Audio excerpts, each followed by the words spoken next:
Hello and welcome guys. स्वागत है आपका हमारे चैनल परीक्षा टारगेट पर। मैं नफीस अहमद आपका स्वागत करता हूं।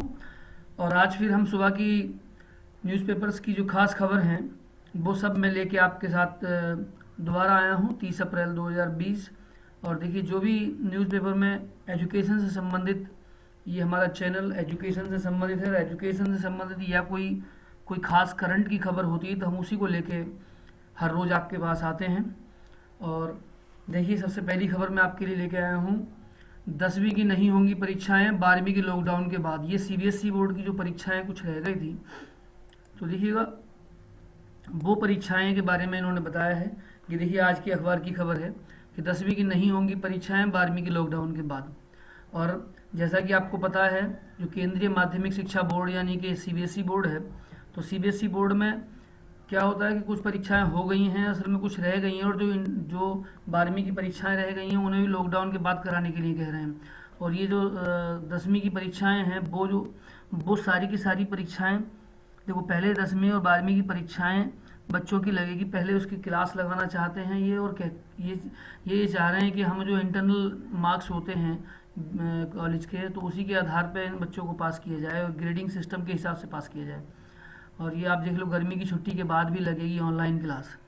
यानी ऑनलाइन क्लास, आप देखिए गर्मी की छुट्टी क्या होगी, मैं आपको बता दूं, पहले से ही इतनी छुट्टी चल रही है। तो सभी बोर्ड ये चाह रहे हैं कि क्लासेस जो है ना वो ऑनलाइन लगाई जाए। तो ये ऑनलाइन क्लासेस का ही देखिए नतीजा है। ये ऑनलाइन क्लासेस असल में लगेंगी। और ये आज के अखबार की खबर है, तो आप इसे पढ़ लीजिएगा आराम से। दूसरा देखिए कि जून तक 30 करोड़ लोगों के बेरोजगार होने की आशंका है। और जैसा कि आपको पता ही है कि सभी लोग लॉकडाउन की वजह से, पूरा भारत ही नहीं, देखिए भारत तो बंद है ही, पूरा विश्व ये बंद है, क्योंकि बहुत सारे कंट्रीज़ में ये कोरोना वायरस फैला हुआ है। और आप जानते हैं, जब सभी लोग घर पे हैं तो जाहिर सी बात है कि बेरोजगारी, क्योंकि सब जितने भी फैक्ट्रीज हैं, जितने भी सभी, पूरा का पूरा सिस्टम बंद है। तो ये पूरा सिस्टम बंद है, तो आप जानिए कि बेरोजगारी बढ़ने की आशंका, क्योंकि गवर्नमेंट की इनकम, सभी की इनकम जो है बंद है। देखो, संयुक्त राष्ट्र की श्रम इकाई अंतर्राष्ट्रीय श्रम संगठन ने कोरोना वायरस महामारी के कारण लोगों की जाने वाली नौकरियों का पूर्वानुमान एक बार फिर से बढ़ा दिया। क्योंकि जानते हैं, जब काम नहीं होगा तो लोगों की नौकरियां, जो प्राइवेट सेक्टर में जो लोग नौकरी करते हैं उनकी नौकरी जाएगी। और ये संयुक्त राष्ट्र की एक श्रम इकाई है, उसने उनका ये अनुमान लगाया है कि जून तक लगभग 30 करोड़ लोगों के बेरोजगार होने की आशंका है।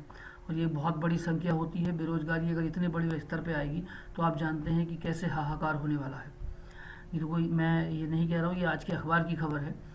ये दिया है, देखिए, पूर्णकालिक नौकरियां खतरे में। संगठन के अनुसार अप्रैल से जून के दौरान महज 3 महीने के करीब 30.5 करोड़ यानी 30.5 करोड़ लोगों को पूर्णकालिक नौकरियां समाप्त हो सकती है। और संगठन के पिछले पूर्वानुमान में कहा है कि महामारी के कारण जून तिमाही के हर सप्ताह में औसत 48 घंटे की कार्य अवधि वाले 19.5 करोड़ पूर्णकालिक नौकरियों का नुकसान हो सकता है। तो ये बहुत ही एक बड़ी संख्या है। और देखिए, अब जैसे कि एक ये बहुत आज की एक बहुत इंपॉर्टेंट खबर है कि मौलिक अधिकारों के खिलाफ नहीं है नीट। अब ये नीट की देखिए क्या है, अल्पसंख्यक संस्थानों के मौलिक अधिकारों के खिलाफ है। ये जितने भी माइनॉरिटी इंस्टीट्यूट्स हैं उनके बारे में है। असल में क्या है, नीट, आप जानते हैं, नीट का एक एग्ज़ाम होता है जो नेशनल लेवल पे होता है। नेशनल लेवल पे वो मेडिकल में, यानी कि मेडिकल में जो जाना चाहते, जो छात्र मेडिकल में जाना चाहते हैं, यानी कि जैसे MBBS, PDS, BAMS ये करना चाहते हैं, तो वो नीट के थ्रू जाते हैं। सुप्रीम कोर्ट ने मेडिकल में प्रवेश की परीक्षा नीट, देखो नीट होती है national eligibility cum entrance test है, के प्रावधानों को सही ठहराया। सुप्रीम कोर्ट ने बुधवार को दूरगामी प्रभाव वाले अहम फैसलों में कहा है कि मेडिकल के ग्रेजुएट और पोस्ट ग्रेजुएट पाठ्यक्रमों में प्रवेश के लिए समान परीक्षा का प्रावधान करने वाली नीट से सहायता प्राप्त और गैर सहायता प्राप्त निजी अल्पसंख्यक संस्थानों के किसी भी मौलिक अधिकारों का हनन नहीं होता। तो क्योंकि ये पहले कह रहे थे कि जितने भी हमारे माइनॉरिटी इंस्टीट्यूट्स हैं उनके मौलिक अधिकारों का हनन होता है, तो सुप्रीम कोर्ट ने इस बात को कहा है कि मौलिक अधिकारों का हनन नहीं होता। तो आप अगर चाहें तो इस खबर को पढ़ सकते हैं, ये भी आज के अखबार की ही खबर है। दूसरा, विश्वविद्यालय की परीक्षाएं अब जुलाई में UGC गाइडलाइन के अनुसार। ये भी आप देखिएगा, ये विश्वविद्यालय की परीक्षाएं जुलाई में होंगी। यानी कोरोना संकट के चलते हुआ, क्योंकि आप जानते हैं जितनी ये यूनिवर्सिटी है, जैसे मान लीजिए रोहिलखंड यूनिवर्सिटी है और जैसे कई सारी यूनिवर्सिटीज़ हैं जिनकी कुछ परीक्षाएं हो गई हैं, कुछ रह गई हैं, तो उनके चलते ही ये जो परीक्षाएं असल में बीच में रुक गई। तो देखिए कोरोना संकट के चलते हुआ वो फंसे विश्वविद्यालयों को फिलहाल विश्वविद्यालय यानी यूजीसी क्या है? यूजीसी होता है विश्वविद्यालय अनुदान आयोग। विश्वविद्यालय अनुदान आयोग ने आगे बढ़ाने की राह दिखाई है। इसके तहत अब वे जुलाई में परीक्षाएं करा सकेंगे। हालांकि सबसे पहले फाइनल सेमेस्टर के छात्रों की परीक्षाएं होंगी और बाद में दूसरे सेमेस्टर की परीक्षाएं कराई जाएंगी। इस तरह से शैक्षणिक सत्र की पढ़ाई में अगस्त से शुरू हो जाएगी। यानी अब जो अगला सत्र लगेगा वो अगस्त से लगेगा, क्योंकि अभी परीक्षाएं होंगी, रिजल्ट आएगा। तो ये बहुत बड़े स्तर पे काम है, तो आप इसे ध्यान से देख सकते हैं। यूजीसी ने विश्वविद्यालयों की परीक्षा में नए शैक्षणिक सत्र की प्रस्तावित गाइडलाइन के बुधवार को जारी कर दी है। गाइडलाइन जारी करी है और उस गाइडलाइन के अनुसार ही ये चल रहा। आगे देखिएगा आप, देखिए हंसाते हंसाते दुनिया से चला गया महान कलाकार। जैसा कि आपको पता है कि इरफान खान जो एक बहुत ही अच्छे एक्टर थे, उनका कल इंतकाल हो गया। हंसाते हंसाते दुनिया से चला गया एक महान कलाकार। और इरफान खान 53 साल की उम्र में दुनिया को अलविदा कह गए और बहुत ही अच्छे कलाकार थे। उन्होंने बहुत सारी फिल्मों में काम किया। अभी उनकी जो लेटेस्ट मूवी इंग्लिश मीडियम अभी आई थी, लॉकडाउन की वजह से 2 ही दिन चल पाई थी वो। तो एक बहुत अच्छे इंसान और उनकी आंखों की बहुत तारीफ़ होती थी और काफ़ी बहुत अच्छी प्रतिभा उनके अंदर थी। मगर क्योंकि आप जानते हैं कि जो लोग जितने अच्छे होते हैं वो इतने ही प्यारे होते हैं अल्लाह को, तो उसी की वजह से इरफान खान जी बहुत जल्दी दुनिया को अलविदा कह गए। देखिए नेक्स्ट मैं आपके लिए लेके आया हूँ ये अंग्रेज़ी सीखने वालों के लिए रीडिंग प्रैक्टिस हम हर रोज़ लाते हैं। असल में रीडिंग प्रैक्टिस के लिए देखिए ये मैं कल भी लेके आया था और हर रोज़ लाता हूँ। ऐसे मान लीजिए हमारे जो भी हमारे इस वीडियो को जो लोग देख रहे हैं वैसे जिन्हें अंग्रेज़ी पढ़ने में कुछ प्रॉब्लम होती है, तो मैं हर रोज़ एक आर्टिकल लेके आता हूँ और वो आर्टिकल आप पढ़िएगा। और पढ़ने में अगर कहीं समस्या होती है तो मुझसे आप कमेंट में पूछ सकते हैं, मैं पढ़ के बता देंगे। UGC issues new guideline to keep academic year on track. यानी यूजीसी की जो नई गाइडलाइन आई है वो एकेडमिक ईयर को ट्रैक पे लाने के लिए। अमनदीप शुक्ला जी का ये आज के अखबार में छपा हुआ हिंदुस्तान टाइम्स का आर्टिकल है।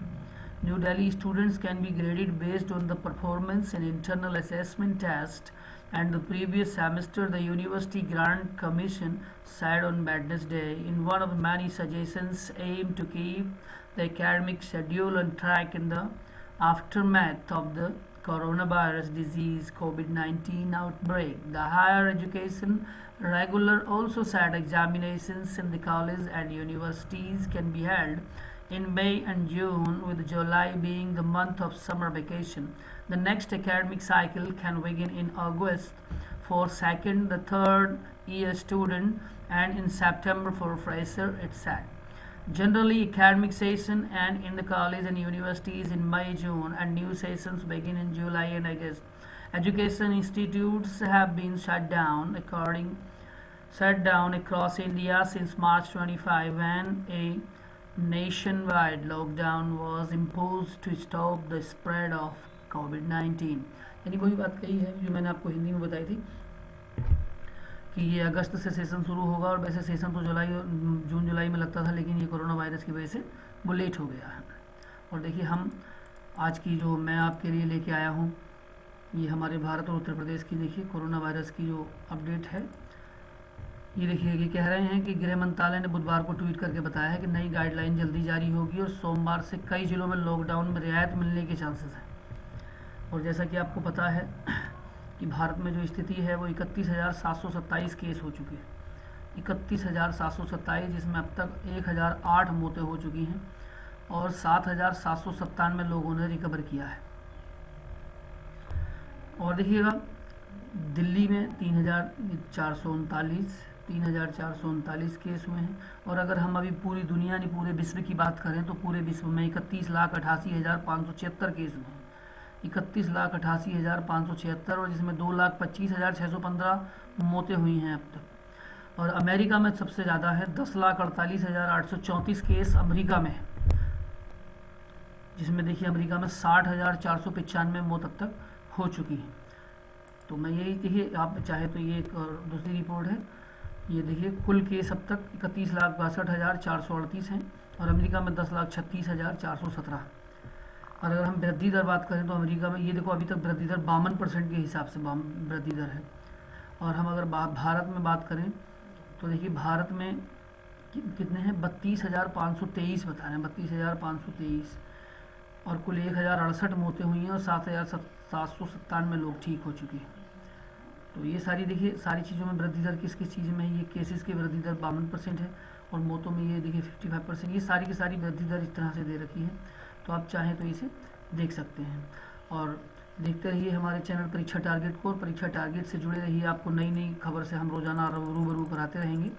और जो भी देखिए हमारा चैनल से आप जुड़े रहेंगे तो हमारे चैनल पे इस टाइम अभी खंड शिक्षा अधिकारी का प्रैक्टिस सेट चल रहा है, तो आप उसे देखते रहिए। और आने वाले समय में हम लोग अभी कुछ ही दिन बाद लेखपाल का प्रैक्टिस सेट लगाने के लिए जा रहे हैं और लेखपाल का प्रैक्टिस सेट बहुत शीघ्र ही आपके पास आ जाएगा। और आप जुड़िए, ज़्यादा से ज़्यादा हमारे चैनल को शेयर कीजिए और वॉच करते रहिए। वीडियो को देखने के लिए शुक्रिया।